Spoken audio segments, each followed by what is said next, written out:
শেষ কঙ্কালটা বলল, তবে একটু পরখ করে নেওয়া ভালো, কি জানি যদি ভুল হয়। প্রথম কঙ্কাল বলল, নে আর পরখ করতে হবে না, ওদিকে লগ্ন বয়ে যায়।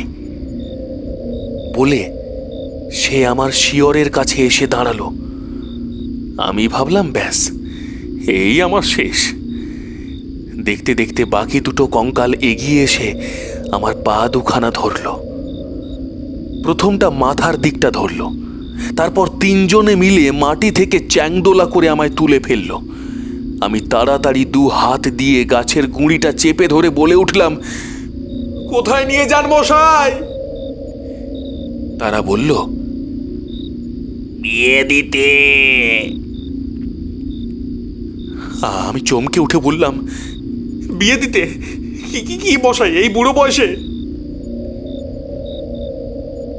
একজন বলল, পুরো বরই আমরা পছন্দ করি। আমি বললাম, মশাই, আমার চেয়ে ঢের বুড়ো আছে, তাদের কাউকে নিয়ে যান না, আমায় কেন মিছামিছি কষ্ট দিচ্ছেন? প্রথম কঙ্কালটা চেঁচিয়ে বলে উঠল, তুমি ভেবেছ পালিয়ে এসে লুকিয়ে থাকলে রেহাই পাবে? তোমাকে আমরা জোর করে ধরে নিয়ে গিয়ে বিয়ে দেব। আমি বললাম, আমি তো মশাই পালিয়ে এসে লুকিয়ে নেই। সেই ছোটবেলায় একবার পালিয়েছিলাম বটে, তারপর তো জ্যাঠামশাই পুলিশ দিয়ে ট্রেন থেকে ধরে নিয়ে গিয়ে আমায় বিয়ে দেন।